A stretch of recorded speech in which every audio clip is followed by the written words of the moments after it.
यीशु सहाय praise the lord. आप सबों को केरल से परमेश्वर का वचन सुनने के लिए हार्दिक स्वागत करता हूं। एक कहावत है, भलाई का ज़माना ना रहा। आप इसका जो भी अर्थ रहा, लेकिन भलाई करने का अच्छा प्रतिफल ना मिलने से इस प्रकार की बातों को हम देखने पाते हैं। एक व्यक्ति के बारे में बाइबल में हम चर्चा पाते हैं जो यूहन्ना बपतिस्मा देने वाला के नाम से जाना जाता है। वो इस दुनिया में आया यीशु मसीह के आने के लिए। ये उसने क्या किया, उसके आगमन के लिए तैयारी के निमित्त आया। एक संदेश वाहक के रूप में आया कि एक मसीहा आने वाला है। उसके लिए लोगों का मन को तैयारी करने के लिए, इसलिए उन्होंने मन फिराव का संदेश दिया, मन फिराव का सुसमाचार सुनाया, मन फिराव का बपतिस्मा भी दिया। और जो लोग मन नहीं फिराएंगे उनके लिए दंड न्याय की भी उन्होंने चर्चा किया। लेकिन उन्होंने अच्छा काम किया, लोगों का भलाई करने के लिए इस बातों को शिक्षा दिया। लेकिन उनके साथ भलाई के बदले भलाई नहीं किया गया, परंतु भलाई के बदले उनके साथ बुरा किया गया। जितने लोग विश्वास किए, लेकिन बहुत सारे धार्मिक अगुआ जो यहूदी वंश में से थे, वे लोग विश्वास नहीं किए। और ख़ासकर हम देखते हैं हेरोदेस अंतिपास, उस समय का जो राजा था, उन्होंने भी विश्वास नहीं किया और उन्होंने उसको जेल में डाल दिया। और अंत भी हम देखने पाते हैं, जेल में ही राजा के आदेश पर उसका सिर कलम कर दिया जाता है और मार डाला जाता है। और ये जो भी रहा, लेकिन तब अच्छा उनके साथ में नहीं किया गया। अच्छा काम का अच्छा प्रतिफल हम नहीं देखने पाते हैं।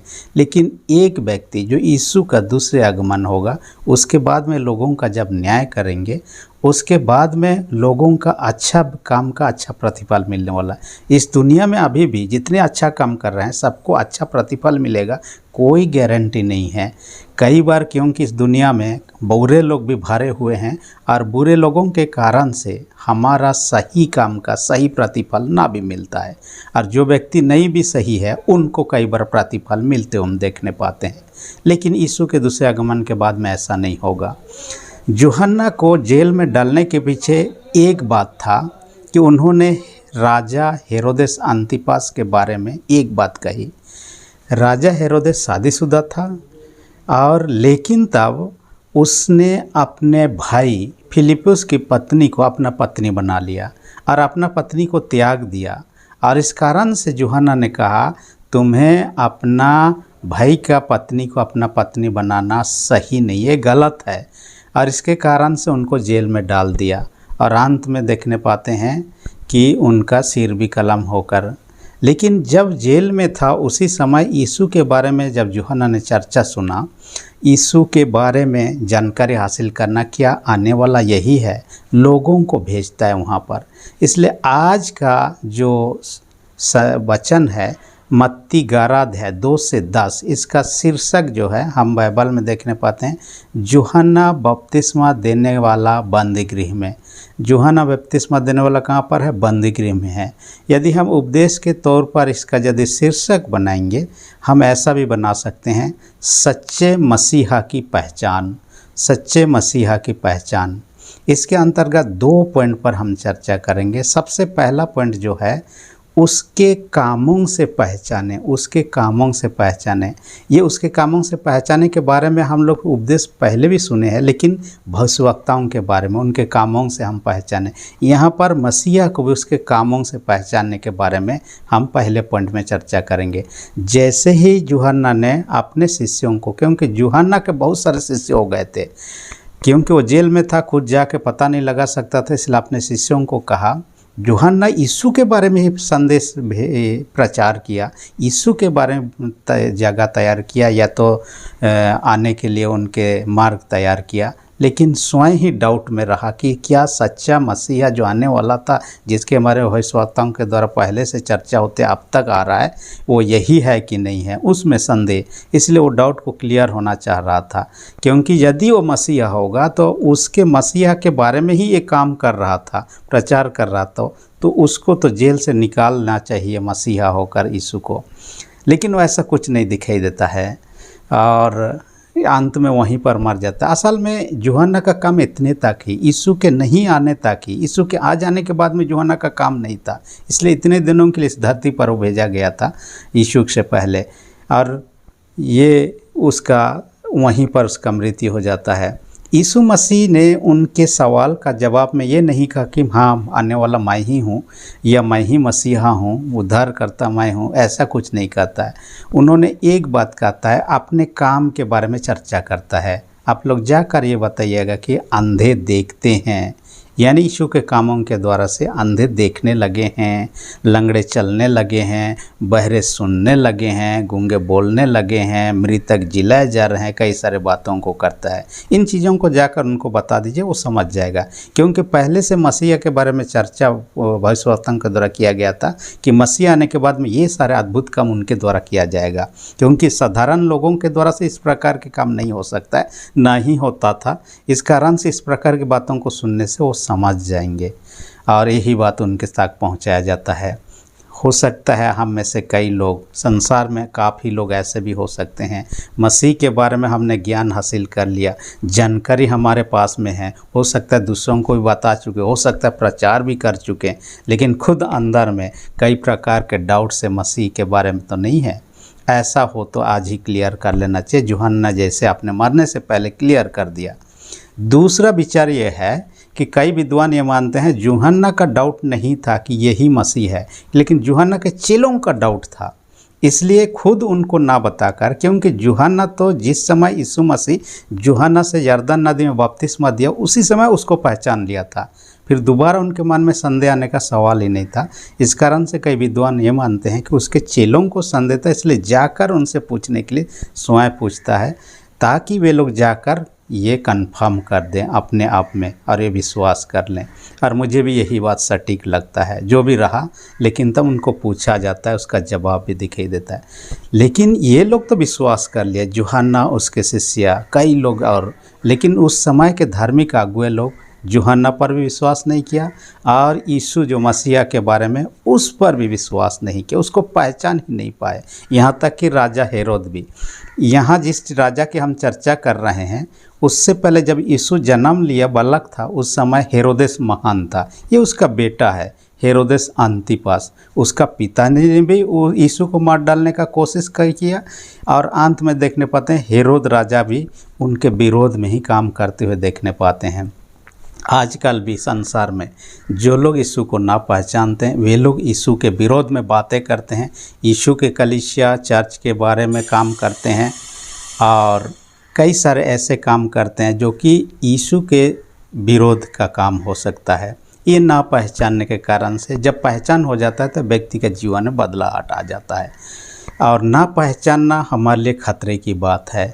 मैं एक प्रधानमंत्री के बारे में पढ़ रहा था हमारे देश के, जो कि 1979 में एक व्यक्ति प्रधानमंत्री बना, चौधरी चरण सिंह, और उन्होंने क्या किया, लोगों के बीच में ड्रेस बदलकर एक कृषक या चासी के रूप में जाकर लोगों को देखभाल कर, माने लोगों के बीच में जाते थे ताकि लोगों का हालत को जानना चाह रहा था। कृषक लोगों का उन्नति के बारे में करना चाह रहा था, इसलिए ड्रेस बदल कर जब एक बार एक थाना में पहुंचा और थाना में पहुंचकर वहां पर क्या किया, मेरा बैल खो गया है, उसका रिपोर्ट लिखाना है। तब थानेदार वहाँ जो था उन्होंने कहा, इसके लिए हम ऐसा नहीं लिखते हैं, हमें पैसा चाहिए, बिना पैसा से हम नहीं कर।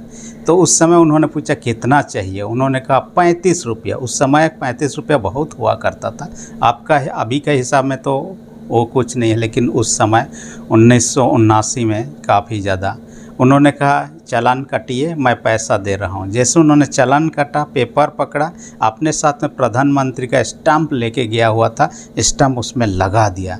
जैसे उन्होंने देखा प्रधानमंत्री का स्टाम्प लगा, वे लोग डर गए और ऐसा ही हुआ। उस थाना में जितने कर्मचारी लोग थे, सबों के ऊपर में एक्शन लिया गया, सस्पेंड कर दिए गए उस थाना के जितने कर्मचारी थे। ना पहचानने के कारण से उनके साथ बुरा सलूक किया, उसका परिणाम देखिए, अपने नौकरी से धोना पड़ा, हाथ धोना पड़ा।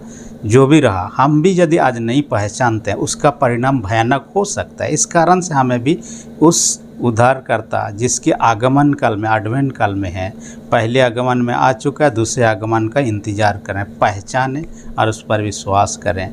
बहुतों ने तो पहचाना, लेकिन यीशु जब इस दुनिया में आया, यूहन्ना 1:10 पद में, संसार ने उसे नहीं पहचाना, बाइबल ऐसा कहता है। रोमी 1:21 पद में कहता है बहुतों ने पहचाना, लेकिन उस योग्य उसको ग्रहण और सम्मान नहीं दिया जैसा देना चाहिए। आज का दूसरा पॉइंट में कहता है उसके अग्रदूत यानी मसीहा के अग्रदूत यूहन्ना की प्रशंसा, यानी यीशु मसीह यूहन्ना का प्रशंसा करते हुए हम देखने पाते हैं। और लोगों से जो वहाँ इकट्ठे उनसे पूछता है, यूहन्ना जंगल में रहा करता था, मरुभूमि में रहा करता था, जहाँ से वो प्रचार करता था, लोग वहाँ जाते थे, सुनते थे, और उसका बस्तर अलग था लोगों के, उनका खान पान अलग था, जिसके बारे में चर्चा हम देखने पाते हैं। तो उनसे पूछता है क्या जंगल में क्या करने तुम लोग गए थे? क्या सरकंडे, हिलते हुए सरकंडे को, ये सरकंडा एक प्रकार का घास सदृश ये होता है, पौधा होता है, इतना स्ट्रॉन्ग नहीं होता, हवा आते रहता है तो हिलते रहता है। तो यीशु कहता है यूहन्ना उस सरकंडा से बढ़कर या अधिक मजबूत व्यक्ति है। दूसरा क्या कहता है, क्या कोमल वस्त्र पहने हुए व्यक्ति को, कोमल वस्त्र पहने हुए व्यक्ति लोग जंगल में नहीं हुआ करते हैं, वो लोग राजमहल में रहते हैं। कहता है कि कोमल वस्त्र पहने हुए व्यक्तियों से भी बढ़कर यूहन्ना है। तीसरा क्या उदाहरण देता है, क्या ये भविष्यवक्ता को देखने गए थे? यीशु कहता है भविष्यवक्ता से बढ़कर, यानी यूहन्ना को कहता है भविष्यवक्ता से बढ़कर, क्योंकि यूहन्ना के बारे में कहा जाता है कि वो आखिरी नबी था और वो एलिया का आत्मा लेकर जन्म लेकर आया था। ये एलिया के समान कई सारे चीज़ उनमें सदृश दिखाई देता है। एलिया का आत्मा उसमें था कहा जाता है, और वो जो वस्त्र पहनता था एलिया के समान वो था। तीसरा जो एलिया का संदेश और यूहन्ना का संदेश में समांतरता दिखे, लोगों को पश्चाताप का आह्वान करते हैं, नहीं तो न्याय दंड के बारे में भी चर्चा करते हैं, और ये यूहन्ना भी इसी बातों को चर्चा करता है। जो भी रहा, लेकिन तब लोगों को बताने का कोशिश किया कि वो सच्चा नबी था और नबियों से बढ़कर था। यीशु मसीह ने दूसरे सुसमाचार में ये भी कहा, जितनी स्त्रियों में से जन्मे उनमें यूहन्ना बपतिस्मादाता से बढ़कर कोई नहीं है। यानी स्त्रियों से जन्मे हुए लोगों में यूहन्ना बपतिस्मादाता सबसे महान व्यक्ति थे। इस प्रकार की बातों को कहा जाता है। इसलिए झूठे नबियों का आना उस समय केवल नहीं, अभी भी खतरा है। बाइबल हमें बताती है मत्ती 7:15 में, झूठे नबियों से सावधान रहो कहता है। और ये लोग लोगों के बीच में आते हैं, बहुत अद्भुत सारे बातों को बोलेंगे, कामों को दिखाएंगे और लोगों को भरमा कर विनाश की ओर ले जा सकते हैं। इसलिए हमें सावधान रहने की बात है। मैं एक प्रॉफिट जो अपने आप को भविष्यवक्ता काटने वाला व्यक्ति के बारे में पढ़ रहा था। वो अमेरिका का, अभी 70 साल का उम्र है, अभी हालांकि एक जेल में है, और इस व्यक्ति का नाम है वॉरेन जेफ्स। वॉरेन जेफ्स जो है एक कलीसिया के सदस्य होकर एक बार ये घोषणा किया कि परमेश्वर ने, यीशु मसीह ने मुझसे बातें किया और मुझे भविष्यवक्ता बना दिया है, और उसका संदेश मेरे पास समय समय पर आता है। इसलिए अपने कलीसिया के लोगों को कहने लगा, इस प्रकार के उनका आज्ञा है। उन्होंने कई सारे नियम सब बनाया। उन नियम में अजीब अजीब नियम है। एक नियम क्या था, उनके कलीसिया जो सदस्य संख्या इस कारण से 10,000 हो गए, और उन्होंने कहा उनके कलीसिया के सदस्यों को यानी पुरुषों को कम से कम 3 शादी करना चाहिए। उससे ज़्यादा भी कर सकते हैं, लेकिन कम से कम 3 शादी करना है। हाँ, लेकिन तब कोई व्यक्ति यदि कलीसिया का नियम अनुसार नहीं चलता, उनको दंड दिया जाएगा। तो दंड स्वरूप किया जाता है, उनका स्त्री को लेकर दूसरे को दे दिया जाएगा। जब वो अपने गलतियों को मान लेगा तब वो वापस उनको उनका स्त्री दे दिया जाएगा, या तो फिर उनका स्त्री को लेकर खुद अपने पास रखता था या अपने स्त्री के समान, और उनको जब पछतावा करता, सुधार होता उसमें, तब वो वापस दे दिया जाता। ये अजीब प्रकार का दिखाई देता है। और कहा जाता है कि ये व्यक्ति स्वयं लगभग 80 शादियाँ किया था, 80। और ये तो अजीब प्रकार का, ये तो खाली ये नहीं, उसके पिता ने भी 20 शादियाँ किया था। और कहा जाता है कि उसके पिता मर जाने के बाद में उनके जो पिता के पत्नियां थीं, यानी उनके माताजी थे, जो लोग थे, अलग अलग उम्र के थे, क्योंकि व्यक्ति बूढ़ा भी होगा, लेकिन जवान लड़कियों से ये लोग शादी कर लेते थे, बहुत सारे स्त्रियों को शादी करने के ख्याल से। इसलिए अपना पिता का जो पत्नी थे, या तो अपने जिन्हों माँ संबोधित करना है, उनमें से जो 20 में से 18 2 को छोड़कर बाकियों से स्वयं शादी कर लिया। ये तो अजीब लगता है। 2 ने शादी करने से मना कर दिया और उनके साथ नहीं हुआ। लेकिन उस प्रकार का ये व्यक्ति के बारे में कहा जाता है कि ये व्यक्ति रेप केस के कारण से जेल में है।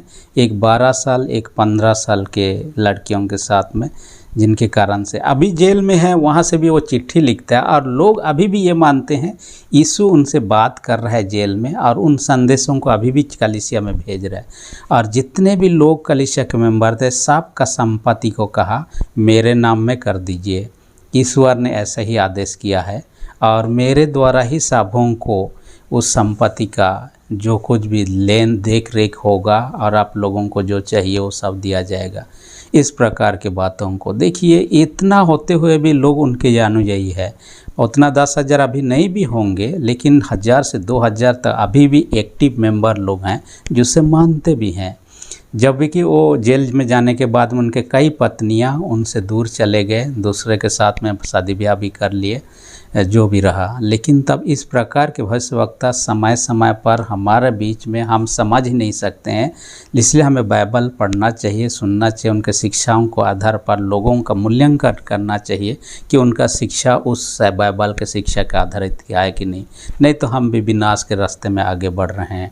इसलिए कि यहाँ यूहन्ना तो एक अच्छे भविष्यवक्ता थे, अच्छे नबी थे, यीशु ने उसका प्रशंसा किया और उसके बातों को हमें भी सुनना चाहिए। उनका प्रस्ताव का जो संदेश था हमें भी प्रस्ताव करना चाहिए ताकि हम विनाश से बच सकें।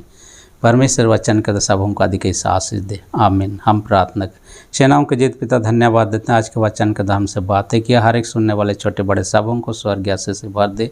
जो लोग बीमार उनको यीशु के नाम से चंगाई दे, जिनका विश्वास कमजोर उनका विश्वास को दृढ़ मजबूत कर। प्रार्थना यीशु के नाम से मांगते हैं, आमीन। यदि अब तक आपने मेरे चैनल को सब्सक्राइब नहीं किया, शीघ्र सब्सक्राइब कर दीजिए। वीडियो अच्छा लगे तो लाइक बटन को भी दबा दीजिए।